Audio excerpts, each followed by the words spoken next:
everyone. Hey everybody, welcome to another exciting AMA. It's your Thursday night. Well, it's my Thursday night. It's probably your Thursday morning or daytime, whatever, wherever you are in the world. Welcome. We got Mr. Kushti with us today. Hey. Joe Armando's out on assignment. Say hi to everybody, Alex. Yeah, hello everyone. Yeah. Do you hear me well, by the way? Yes, All I right. think we all hear you really well. All right, so what's going on this week? Well, we already have a question in the chat room. Rico Staines. Dan, you cooking? No, I am not cooking right. Well, I am cooking right now with Scala, but not with food. I guess that makes sense. Anyway, all right. So what's going on? What's been happening this week? So kept working on trying to bring some outside funds into the Ergo ecosystem. That's mainly what I've been kind of trying to search out.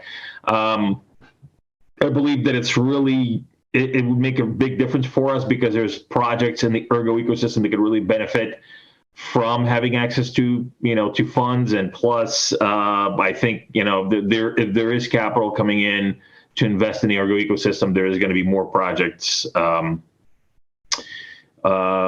wanting to build again, wanting to build on Ergo. So I think this is a good time to do that, to line it up.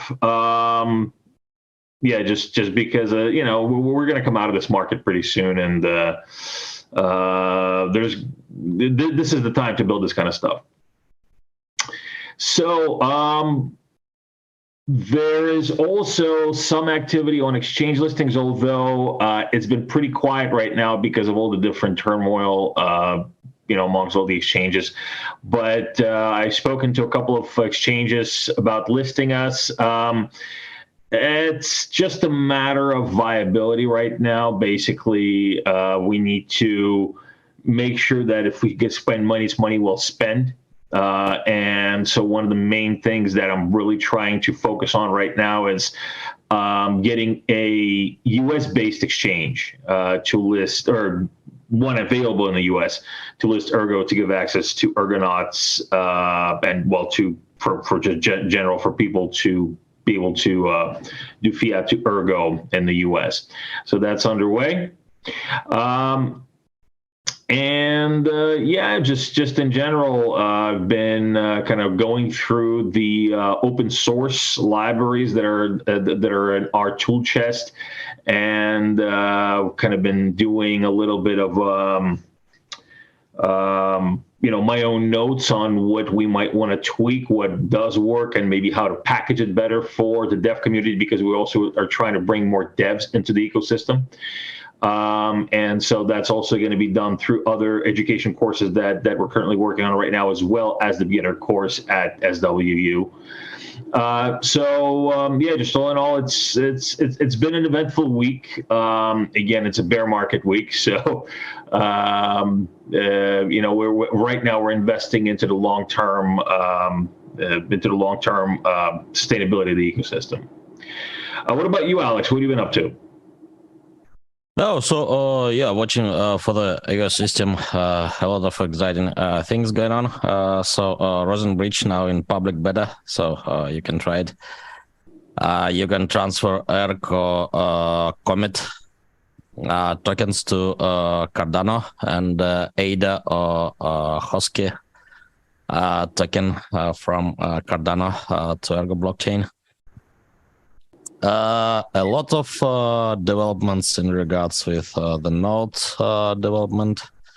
So finally, bootstrapping with UTEX. So set snapshot is nearly to be finalized. So this week, the last PR will be proposed for review, and release is set for version 5.0.12. This week, I guess there will be 5 or 10 release. Then next week, maybe in 2 weeks, 5 or 11, and then 5 or 12 with bootstrapping with Dexi at snapshot. We have a plan for next few releases. And after that, we can think about bootstrapping with new propose. It will be released before the anniversary. We are discussing anniversary event. As a reminder, mainnet launch was on July 1st, 2019. So on July 1st, 2023. It will be a 4th anniversary, and we will make something as usually. All right, and then a lot of things going on in the ecosystem. There was intense devs chat yesterday. As usually, a lot of updates from different ecosystem projects. Will be covered in Sunday video, I guess. Also I am participating right now in another round of XLA, formerly Ergo land testing. And also there is boost now with SigmaFi TVL, a lot of new bonds there. You can get like 20% API if you have CQSD and willing to lend them. Please check SigmaFi. It is growing pretty fast these days, which is quite awesome. And in May, there will be regular weekly updates from DAC pools. So another approach to lending, similar to lending pools on Ethereum and EVM chains, while SigmaFi is about peer-to-peer bonds. Kind of lending and so on. So a lot of things going on. Sounds like a lot of action, even for for some slow times. Still a lot of action going on in the Ergo community. Really good to see that. I don't witness slow time actually. So in the ecosystem, it's maybe not buzzing, but pretty active. So another time I have feeling that it might be explosion at any moment. Maybe in early 2021 before CQSD launch. And now it could be much more solid because the ecosystem now is much bigger. And so that is solid foundation for another explosion. Absolutely. No, it's building up. I definitely have that feeling that where things are building up right now, and it's it's only going to get bigger, and it's going to get bigger really soon.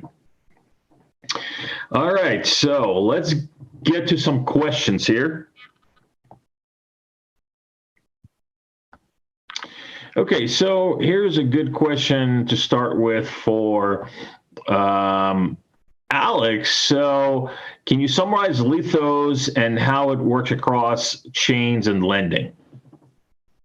Lithos is a decentralized mining protocol. There is a short white paper, and it seems it will be mostly off-chain protocol. Trying to build decentralized, collective mining, so pooled mining protocol with collaterals and so on, but yeah, mostly on layer 2. So, well, from very different perspectives, it's very interesting. And also it will incentivize miners to run their own nodes and do their own block candidates,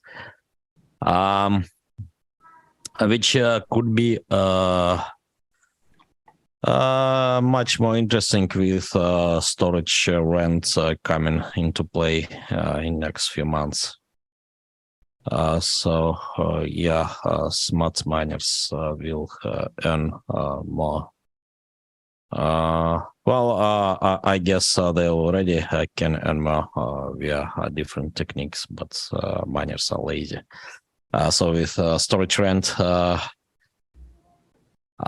coming into play, I think, yeah, there will be bigger advantage for smart miners, which is quite good, actually. Well, to me at least, it's better to see miners dedicated to the ecosystem than some random guys passing by and ranting on the way about, I don't know, about everything. About being underserved, yeah, by whom? It's hard to understand even. All right, so yeah, I'm tracking the progress, and maybe it would be good to have some Sigma Pulse episodes with them. What do you think? So with Kirat, well, who's mostly working on Lithos. All right. So here's another good question, and this is a well, I guess it's a Rosen question. And guys, so we're actually going to have a special Ergo Pulse Rosen episode. So yeah, so just you might want to save your questions for that, or send them over to us so that we can ask MHS Sam when he's on the show all these good questions. You know, get it kind of straight from the source. All right, and so here's a good question. So, is it possible to have cross-chain liquidity pools? What do you think, Alex? I mean, it is possible, but I mean, how feasible is that? How secure is that? Yeah, possible. So there are additional trust assumptions because of cross-chain nature. So then, yeah, there are some concerns. Right. So definitely, you have some relaxation in security here. But yeah, looks possible. Why not? Yeah.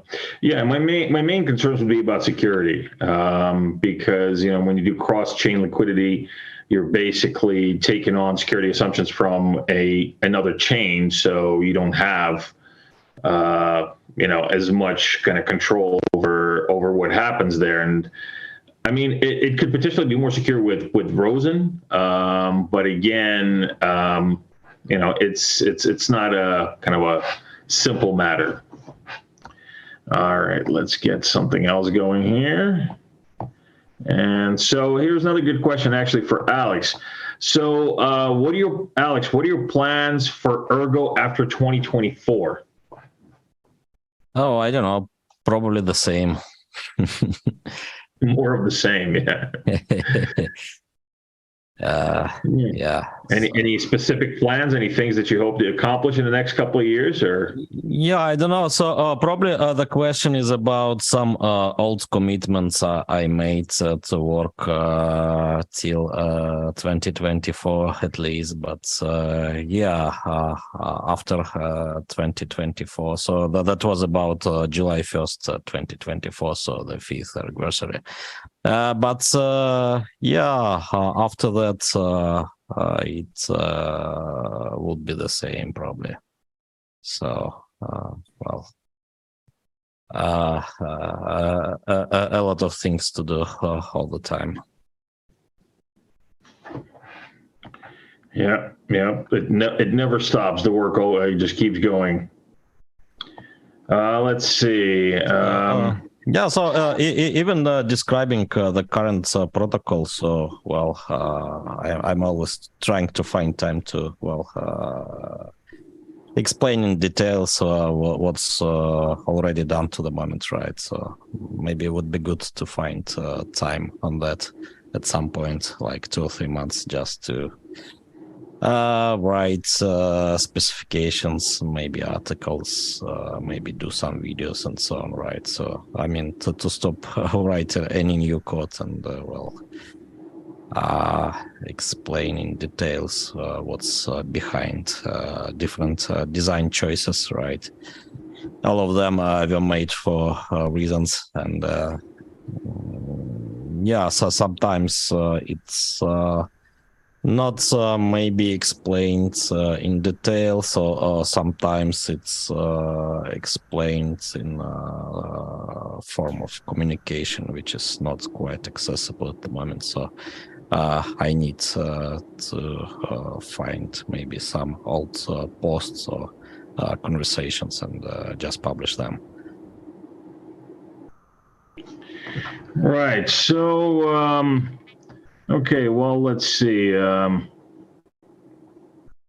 There's not too many questions here, so let's take one about Rosen. And I mean, again, this is let's just try to answer it to our best ability, Alex. So, could a bridge between Cardano and Bitcoin be facilitated by Rosen bridge with everything passing through Ergo? And if so, how huge would that be for Ergo? What do you think about that, Alex? Yeah, I think possible. Not sure about efficiency, but yeah, possible. So actually, yeah, I don't quite know about well, status of current status of bridges in the Cardano world. Maybe you know better, actually. Do you? Well, I mean, not specifically, but yeah, this is something good to ask MHS Sam, I think, when he's on the show. So yeah, so I heard about some plans to launch something, but yeah, to the best of my knowledge, there are no bridges, right, to Cardano and from Cardano. No, I mean, there's an EVM. Oh, that's Milkomeda maybe stuff. But, yeah, Milkomeda got the EVM. Yeah, I don't think there are actually bridges from Cardano to other chains right now, except for the EVM, if you want to call that a bridge. But yeah, it's we still need to do that. All right. Let's see. Well, here's a question for me. So Ursa Minor is asking, Dan, what are your thoughts on the SEC tantrum? Right. Well, so the thing about U.S. regulations is that while the rest of the world was trying to figure out what to do with crypto, U.S. was still, kind of fighting over Donald Trump. And so basically, I mean, to me, what it looks like is that the U.S. basically spent, 4 years fighting over Donald Trump instead of working on, sane crypto regulations. And so now they're seeing that it's basically taking on a life of its own. And so now they're starting to panic and say, well, wait a second, we have to regulate this right now. So what do we do? Well, they always go to one guy. A lot of times, I mean, the U.S. tends to go to, whoever they consider an SME and kind of give them a little too much power, even with, with exposure of what they say. So, I mean, there's Gary. Gary is out there saying all this ridiculous crap. And, I mean, the government is basically saying, oh, he's the guy. He's going to fix it. He's saying words. He's saying those words, those crypto words. And all the meanwhile, what he's doing is actually basically stripping the U.S. off a huge industry, the blockchain industry, because I mean, businesses are just going to go somewhere else. They're going to go to a more sane jurisdiction that has more regulatory certainty and clarity. And I mean, especially, these kind of selective hits on different exchanges and extortion of money from these different crypto projects and exchanges. I mean, it's despicable, but it's all because the U.S. spent all this time focusing on something else instead of focusing on this, which was more important. And now they're trying to catch up, and now they're panicking, and now they're basically trying to figure out what to do. They need a quick fix because some of these guys are thinking that crypto is getting out of hand. And yeah, it's just, I mean, hopefully something will happen where a critical mass will be reached and people are just going to say, look, this is not working. Something else needs to be done. These guys are not doing their job. They're killing business. There's, more and more crypto and blockchain users in the US and all over the world. And it's either going to hurt or it's going to keep on going until it breaks. And just hopefully it's going to be the first and not the latter. Because, I mean, we do need regulatory clarity in the U.S. And right now there just isn't. It's a witch hunt right now. And so, yeah, that's all it is right now. And what we can hope to do is to kind of hang on and protect our own interests. All right, let's go to the next. I mean, do you have any opinion on what's going on with the SEC right now, Alex? The U.S. No, SEC. not much. I don't know actually what does this abbreviation mean. So yeah, I'm always forgetting all those 3 letters abbreviations. A lot of them. It seems, but yeah, that's Gary. He's quite knowledgeable, right? I guess I met him actually back in 2018. The financial cryptography, I guess. So he was a professor in MIT, right? Something like that. I'm not exactly sure about that. Yeah, and I need to check, but. Yeah, so he had some courses in crypto in MIT. Yeah, he was a legal professor in law studies or something like that, I guess. Yeah, I need to check actually, but yeah, if it's the same Gary, so he actually talking some smart things. But yeah, I'm not sure about this SEC or whatever. Yeah, well, nobody's really sure about the SEC. Anyway, let's move on to all right, let's move on to a couple of other questions. So here's a good question from Mr. CW. And so the question is, Dan, as someone jumping into developing on Ergo, what do you like what do you like about the dev environment, and what do you think could be improved? So what I like about the dev environment is just there's so much different tooling out there. There's so much. All these open source also makes it such so much better. Because you go to the Git and you see all these different libraries, all these different sources that you can use, and it's just all available. All these different use cases, all these different scenarios that you need to fill.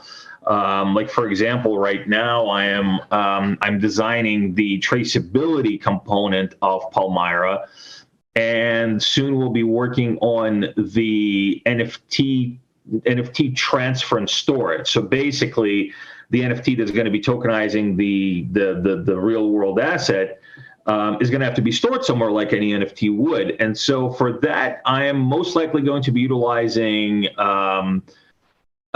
Nautilus. That's what I'm thinking about doing, is utilizing Nautilus, because it's just the most straightforward way to do it. And it doesn't really have to have too many, bells and whistles or too many throws. Just to store these NFTs, show the address, to be able to transfer them, and to be able to receive them, and that's it. And so this code is available, as well as the buy and sell mechanisms that I'm also going to be putting on Palmyra. That's also available and open source.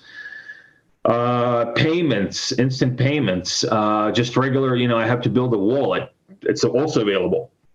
So all these different, all this different tooling is just really good to have, because you can put together what you want to put together so much faster, obviously. The one thing that I noticed that I was struggling with is, okay, and I know this might seem kind of stupid to some people, but, and maybe it's just because I didn't read all the documentation, because I didn't read like everything that was out there. I read quite a bit, but not everything. And there are just some really minor things like, do this and this and this, and use this type of IDE for work, or make sure that that you do this and this and this. I mean, there were a couple of parts where just a little vague in the description of how to utilize the libraries, and so it took me a little bit of time to kind of get things going, because I was a developer for a long time, but I never developed actual blockchain. I know how to do it. I understand how it works, but I never actually myself developed blockchain-based components. And so for somebody like me, it might be easier than, for somebody who's never done any development in the first place. But still, I kind of need a little bit of just hold my hand a little bit, pretend I'm 5 years old and explain it to me like that. Just once in a while, I need that. And so, that's the only thing that really I kind of felt that I could have, I wish I had, because I kind of spent a few days racking my brain. Actually, one of the things that actually Alex helped me with is the fact that the IDE I was using was Eclipse. So at first I was using was Eclipse, and Eclipse is just not good at all for any of this stuff. It's better to use IntelliJ and JetBrains. And Alex, you told me to use IntelliJ, and that actually fixed a lot of my issues, because I just wasn't using the right IDE for that. Yeah, I mean, there's a couple other things, but mainly it's like little stuff like this. So yeah, that's been my experience so far. But again, the positives are just exponentially higher than any kind of negatives that I witnessed. And the negatives, I am making a bit of I'm taking notes. And if it is something that is actually in need of improvement, we will improve these things. I'll talk to the foundation. I'll talk to the community, and these things need to be improved. They will be improved, because our main goal is to get more developers. Well, one of our main goals is to get more developers into the ecosystem. And sometimes you just kind of really need to be just very precise about these things. Bam, bam, bam, bam, bam. Do this, and then do this, then do this, then do this, then that will work. So maybe, once I'm done, maybe we can kind of get some of that going. All right. Let's see.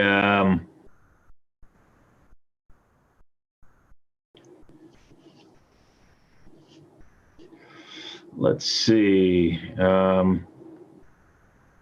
So here's something from FC. So he says that it's one thing to regulate businesses and public stock offerings, but to shroud VC-funded offerings in crypto is why there are issues.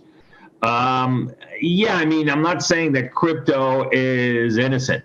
I am not saying that, but I think that actually a lot of the shadiness that is in crypto that has basically been hurting consumers in the U.S. is this regulatory ambiguity and just the lack of, clarity. And like I said, it's, they shouldn't be going after crypto. They should be working with crypto to figure out the best, create, like I said, legislation that is common sense, that is clear, that protects the public yet does not suffocate business. And there's a happy medium there. And so the tactics that the SEC is using right now is definitely not going to reach that goal. So it's just it's just early. I think just need to sit it through. All right. Let's see. Yeah, so crypto is full of scams for sure. But what we do witness here, is also a very quick self-repair, right, of the industry. And it's improving standards without regulators at very fast pace, right?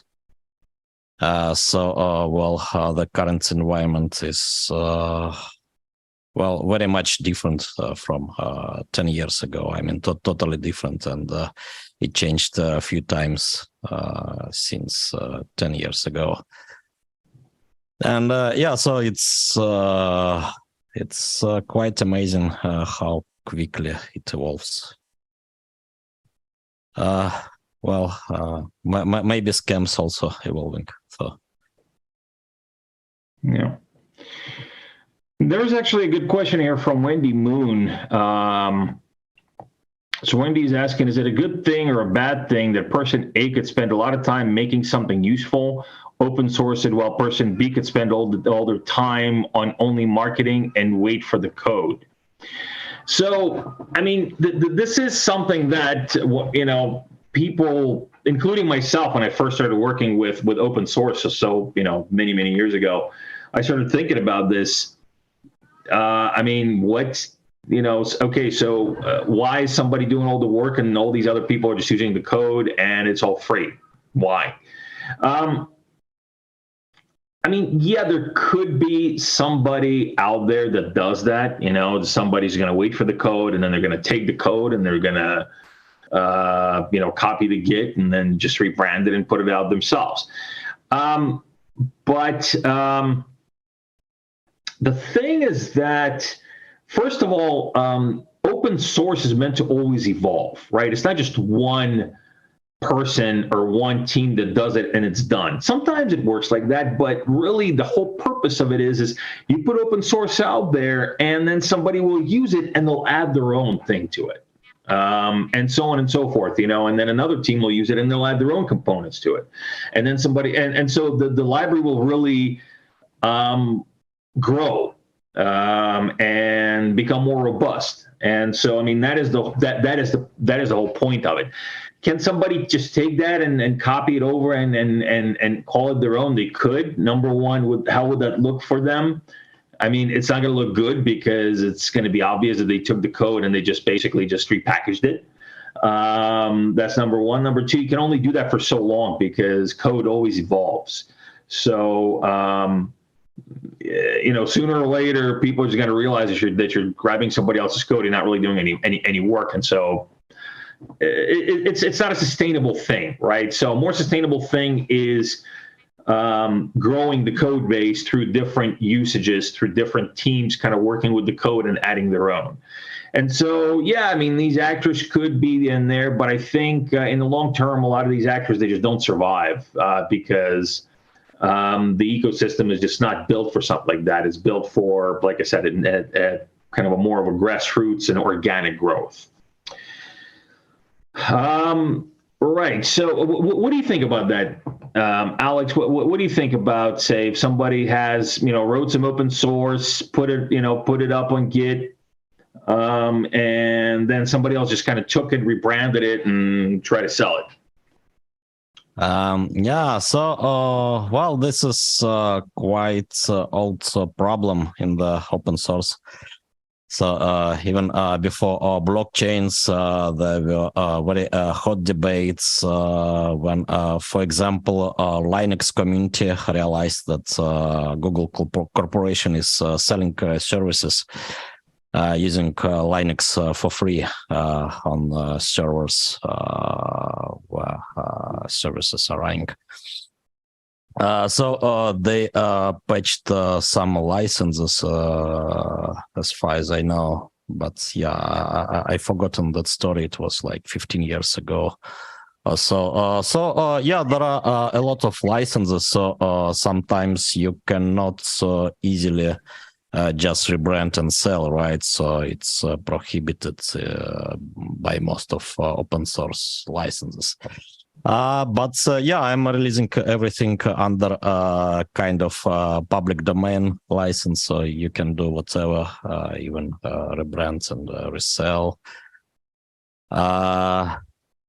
Yeah, so yeah, the only thing which is prohibited is the sell under the same name, right? So well, other things are allowed. And yeah, still, Scorex, for example, right? The framework, I made for experimentation with different ideas from different papers and so on. So there were a few production blockchain launched on it, actually. Despite the fact there was a warning that the framework is not production ready, right? Because for production readiness you need to consider a lot of concrete things, concrete attack vectors about concrete protocols, right? So you cannot do such things about some abstract framework after all. Yeah, despite that, initial release of Waves public blockchain was on it, and then there were some clone of Waves. There was some blockchain I found with Sunny King as developer. So Sunny King, if someone doesn't know, these days maybe it's not so famous person, but yeah, it was godfather of Peercoin. First kind of proof of stake, actually hybrid proof of work and proof of stake blockchain back in 2012. Then he made some probably first kind of useful proof of work blockchain, Primecoin. And then, yeah, I found that he's on the team, which is simply copied, the initial release of Waves blockchain without even changing copyright notes there. And yeah, so the code was from Scorex, without modifications and so on. Yeah, so I was surprised. I mean, why to have some star developer on the boards and yeah, just copy things without modifications, even without very trivial modifications like changing copyright after all. So yeah, a lot of funny stories about that. But yeah, so again, a lot of things here. So you can try to prohibit doing something with your code, even with open sourcing it. But then there are issues that, IP laws may not work right in other jurisdictions. So, there are some jurisdictions not respecting, IP laws of others, right? Sometimes on purpose even. So sometimes, IP laws just underdeveloped in some countries. So yes, in the global environments we have in blockchains. So to me, it doesn't make sense to try to prohibit anything. So it's cleaner to just release under public domain even. Which is more or less the same in most of jurisdictions. And then if we compare open source and closed source, then in blockchains, right, where the trust is the most critical issue. So I don't understand how anything could be released without source code, right? So it's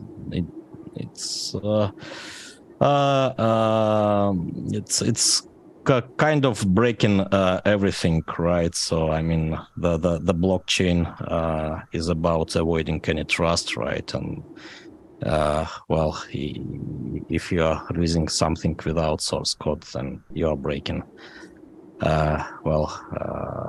this trustless nature of blockchains and applications on top of them. Yep, that's a good answer.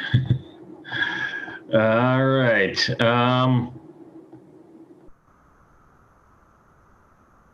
All right, there's a good question. So, Alex, this is another one. This is a good one for you, I think. So, in simple terms, what are the benefits of direct P2P DeFi, and why does EUTXO help make it possible as opposed to the accounting model or the account model? All right. So, a lot of advantages actually. So, there are basically two options. Maybe there are some hybrid options, but let's keep them. So whether you are doing some big monolithic contract, right, for bonds, for example. So you are doing contract which is containing all the bonds in the system and so on. Then it has some governance option. Maybe some freeze button, right? Sometimes maybe suggested by VCs.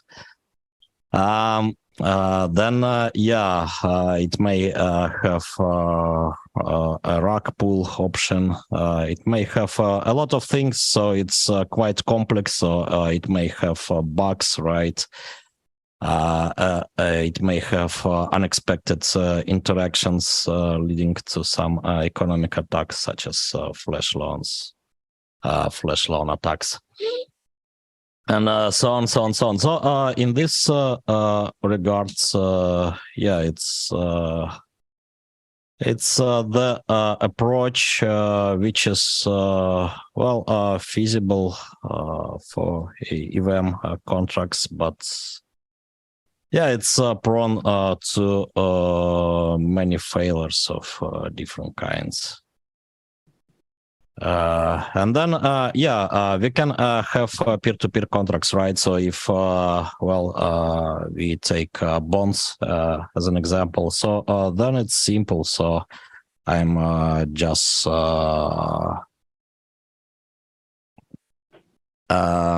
issuing a bond, right? Then you simply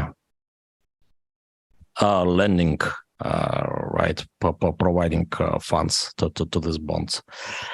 So I'm borrowing money from you, and the contract is just peer-to-peer in regards that it's just about me and you, right? So the contract does not know about any other bonds, so there is no any governance here, and we don't need for governance, right? Because we are just making agreement, so who can govern us? Then there is no freeze button, right? It doesn't make sense. There is no rug pull option. shouldn't be. And yeah, it's also about simple contracts, so it's much easier to audit it, right? So to avoid different bugs, attacks, and so on. So peer-to-peer DeFi is about economic agents interacting directly, right? So without any centralized contracts, without any big contracts. So if we need to do relationships via a bond, for example. So if I'm willing to borrow by issuing a bond, then we don't need for anything, right? For some heavy protocol with governance and so on. And so that's about peer-to-peer. And in regards with EVM blockchains,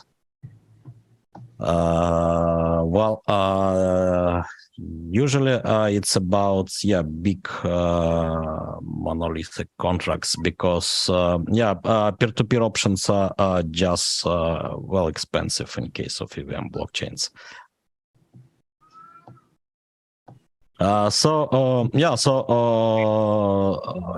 Ergo we already have different peer-to-peer applications, such as Mixer was first. It's actually by nature peer-to-peer contract, right? Which is ensuring that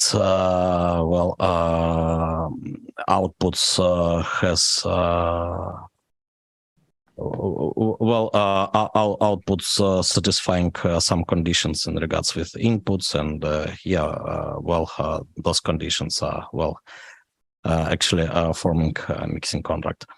The same for Sigma Phi, so peer-to-peer bonds, right? And auctions, for example, auction house. So it's about peer-to-peer interaction. So it has UI, right? So you may think it's something like maybe marketplace contract and so on, but actually it's about a lot of contracts shown on the same page, and every auction contract is individual and running in peer-to-peer fashion. A lot of advantages here in peer-to-peer DeFi. Excellent. All right. Well, I got a question here about regulations, actually, and how will regulations affect Zengate and Palmyra?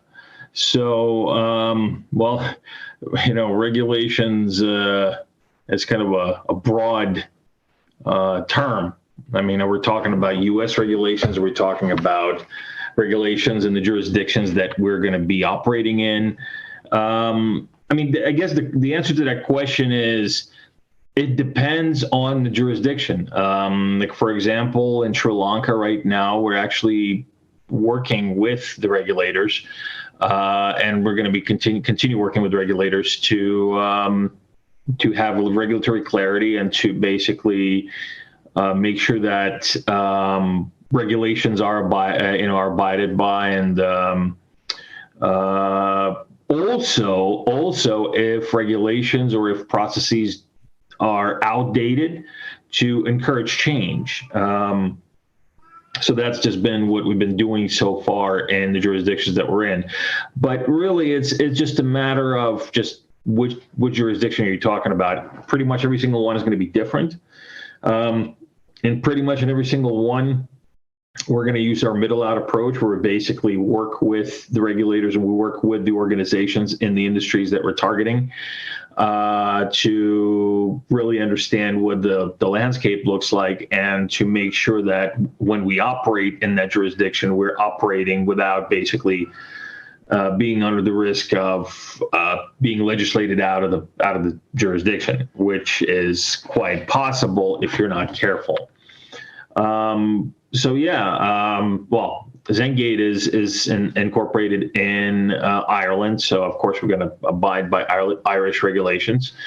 But again, that's EU.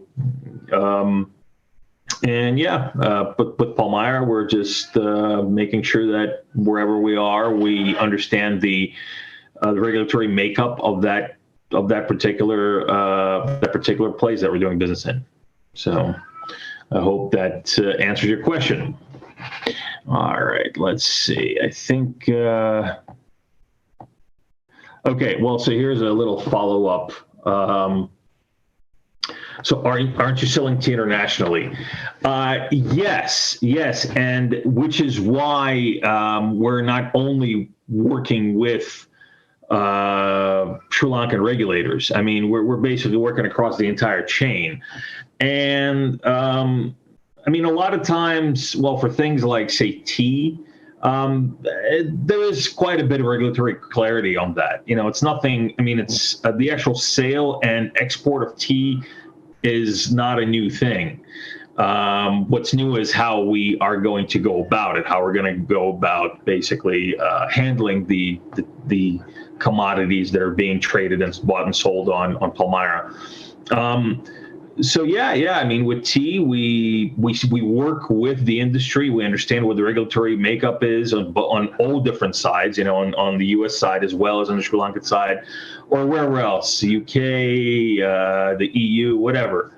And yeah, and we just make sure that we adhere to those particular regulations. But again, it's all about talking to people. You know, it's all about really networking and really workshopping with the people in the industry, which is what we've been doing. And that is really how you gain understanding of how these things work and how to make sure that you're compliant, so that it doesn't impact your business. All right. Let's get one last question going here. Maybe something nice for Alex. Yeah, okay. so Well, actually, here's a nice. I found a picture of that guy Gary Gensler. So yeah, I guess I had a quick conversation with him like 5 years ago, back in 2018, our Financial Cryptography 18 conference. Yeah. I don't know if I should congratulate you or, you know. I don't know, actually. Yeah, I guess I have an email from him somewhere. So maybe I can write him an email, but I don't have any idea what can I write to this guy, to be honest. Just tell him to relax. All right. So the last question. Yeah, so here's a good question to leave off of. Is Dexi Gold meant to be just a store of value or used as everyday currency like SIG USD or both? Oh, so yeah, probably both. Yeah, but that's by the nature of well, the peg test. So gold probably. But yeah, let's see. So yeah, still doing some simulations. So yeah, well, simulations are quite surprising. So it's pretty stable in simulations, even where it's expected to fail. So yeah, well. I will do some presentations soon about, well, the ideas behind. So yeah, it's not well explained still, unfortunately. So yeah, we'll try find time for that. Maybe next week. So currently, well, we did first transactions with testnet deployment. And yeah, there will be more in coming days, and well, UI also in progress. So yeah, let's see. But yeah, well, in regards with SIG USD and also Dexi Gold, so yeah, it will be well, instrument to fix the price and speculate probably. Right. So, well, it's pretty unfortunate to see that currently, there are bonds offering like 20% API, right, for dollars because, well, SIC USD holders are not providing liquidity to bond issuers. Right, unfortunately, or maybe people were not prepared for such a spike in demand. So, yes, CQSD were issued in order to profit from spectrum pools and so on. Right, and with Dexi, there will be more possibilities, right? So you can mint, for example, more CQSD and Dexi Gold just in order to put tokens into a liquidity pool, right? And get some more possibilities to profit because of, well, changing in gold price in USD. So yeah, more interesting times ahead, and yeah, especially with Cardano tokens coming and then Bitcoin, hopefully. So should be a very different story for Spectrum, and yeah, for the whole DeFi. So it will be possible then to maybe put Bitcoins as collateral on SigmaFi, right? Well, profit from Bitcoin price volatility on Spectrum by providing liquidity there and so on. So yeah, well, with time, the more and more products, tools to well play with to provide liquidity and to compose them actually. So yeah, the next step maybe it would be good to think about using bonds or auctions as a building block. So I recently published auction coin idea on the forum, and yeah, it seems feasible. So the idea is to launch a token maybe just for fun where emission is happening by regularly proposing new tokens via auctions, right? And then using raised funds to buy tokens back regularly from liquidity pool. So yeah, well, it's just kind of well, financial experiment, maybe kind of a game, but yeah, mathematically it would be interesting to see where, for example, winning auction price will find stability, right? At what level? And yeah, how this system would be stable, right, in regards with auction pricing. And yeah, liquidity pool pricing as well, and how well pricing two components will correspond, how price will correspond to each other. So yeah, and for bonds also we can think about some more complex protocols which will issue bonds, right? So providing